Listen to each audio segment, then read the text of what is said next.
Então eu vou agora falar-vos do sistema respiratório. E todo o capítulo do sistema respiratório encontram no manual entre as páginas 130 e 143. Então, respirar. O que é respirar? Todos nós precisamos de respirar, portanto, respirar é uma função essencial à nossa sobrevivência. E respirar consiste em fazer trocas gasosas com o meio ambiente, com o meio externo. Ou seja, capturar oxigênio e libertar o dióxido de carbono que está a ser produzido no nosso corpo, nos processos metabólicos que estão a acontecer nas nossas células e que têm que ser eliminados. Nos mamíferos, entre os quais é o nosso caso, obviamente, os órgãos responsáveis por essas trocas são os pulmões, mas não só. Porque, como podem ver nesta imagem, o sistema respiratório é constituído por vários órgãos, nomeadamente fossas nasais, a faringe, a laringe, a traqueia, os brônquios e os bronquíolos, que também são chamados de vias aéreas. Ou seja, são vias que conduzem o ar do meio externo até à chamada zona respiratória. E a zona respiratória é a zona onde vão acontecer essas trocas respiratórias propriamente ditas, não é? Que serão os sacos alveolares e os alvéolos pulmonares. Podemos também dizer que as vias aéreas podem ser superiores ou inferiores. A distinção está se estiverem fora da caixa torácica, nomeadamente fossas nasais, a faringe e a laringe, serão então as vias aéreas superiores. Se estiverem dentro da caixa torácica, chamam-se vias aéreas inferiores e serão a traqueia, os brônquios, porque a traqueia divide-se em dois brônquios, os bronquíolos e também os sacos alveolares e os alvéolos pulmonares.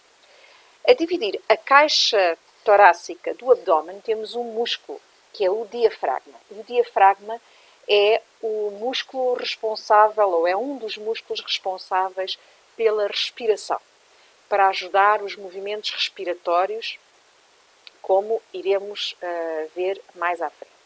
Então, o ar entra no nosso sistema respiratório pelo nariz.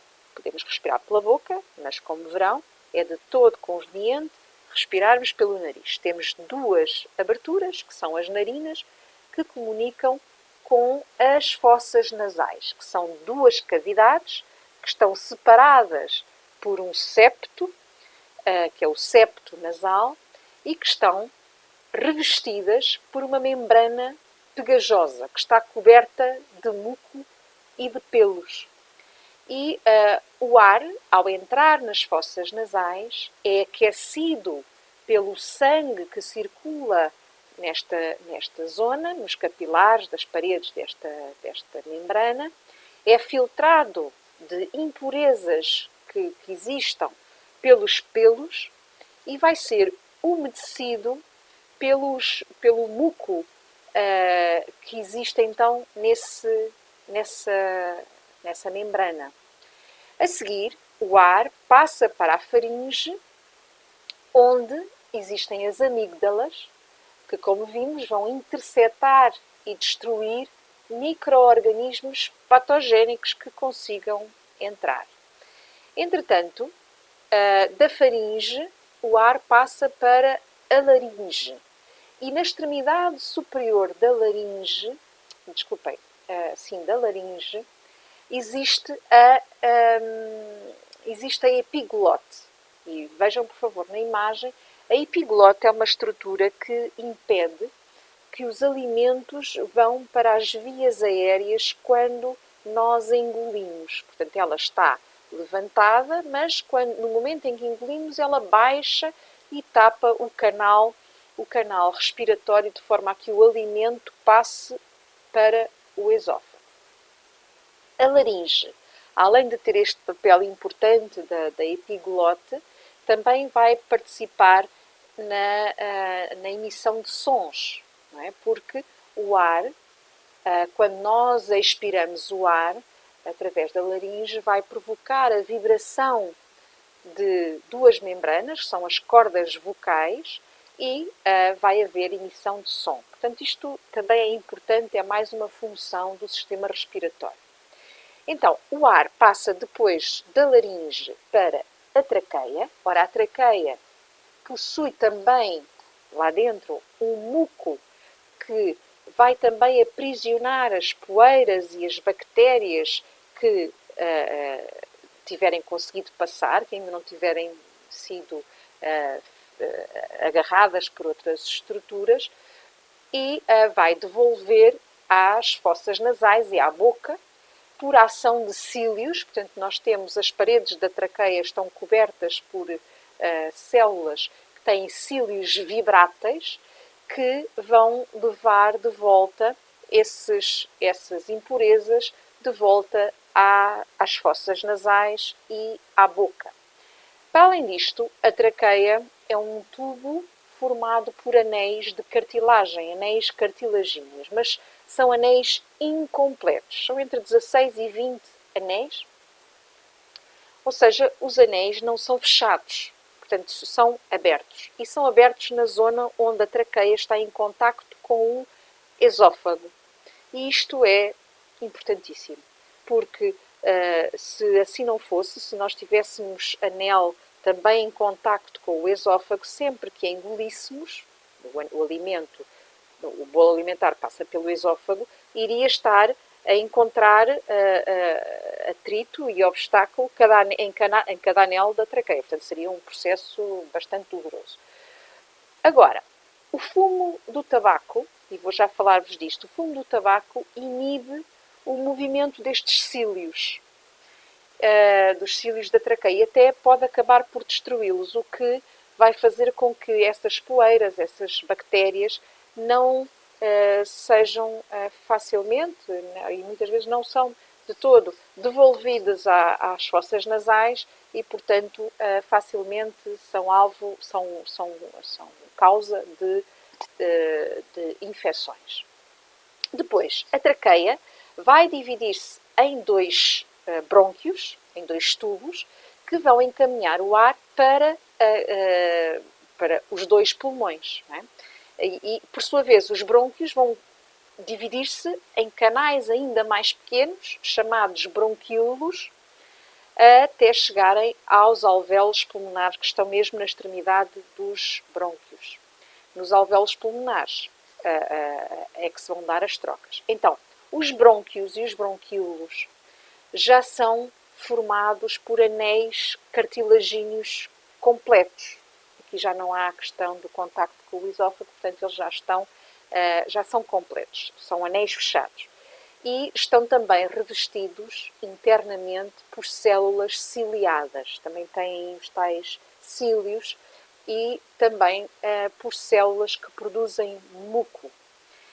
E, portanto, chegamos finalmente aos alvéolos pulmonares, que são saquinhos, sacos esféricos, microscópicos, com paredes formadas apenas por uma única camada de células, porque é necessário que seja só uma única camada de células para que o ar consiga atravessar as suas paredes. E esses saquinhos estão envolvidos por uma rede de capilares sanguíneos. E nós temos já agora cerca de 350 milhões de alvéolos pulmonares em cada pulmão. E, portanto, a superfície respiratória, portanto, se nós esticássemos todos aqueles alvéolos pulmonares, a superfície respiratória dos pulmões de um adulto é cerca de 100 metros quadrados, que será, eventualmente, o tamanho de uma casa, de um T2, um apartamento normal, de um T2, com 2 quartos, o que é bastante. Então, portanto, estas estruturas todas servem, afinal, para quê? Claro que vimos que temos a voz, temos também o olfato, porque nós temos também células receptoras do cheiro, que comunica com o sistema nervoso. Mas uma das funções, a função principal, porque sem ela também não conseguimos viver, do sistema respiratório é, sem dúvida, assegurar o fornecimento do oxigênio às células, não é? Porque isso é fundamental para o funcionamento, para o seu funcionamento e também para que possamos libertar o dióxido de carbono do nosso organismo. Já agora, o dióxido de carbono é produzido, portanto, as nossas células, numas estruturas que existem dentro das células chamadas mitocôndrias, os organelos chamam-se mitocôndrias.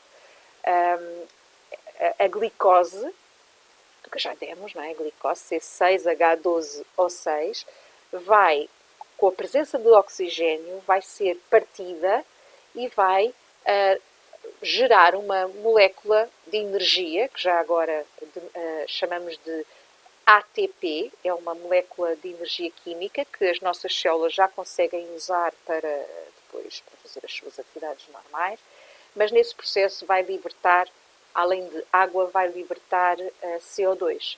E o CO2 torna a célula ácida, ligeiramente ácida. E, portanto, tem que ser eliminado. Acaba por ser um composto extremamente tóxico para as células e tem que ser eliminado do nosso organismo.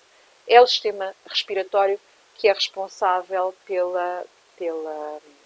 por essa função.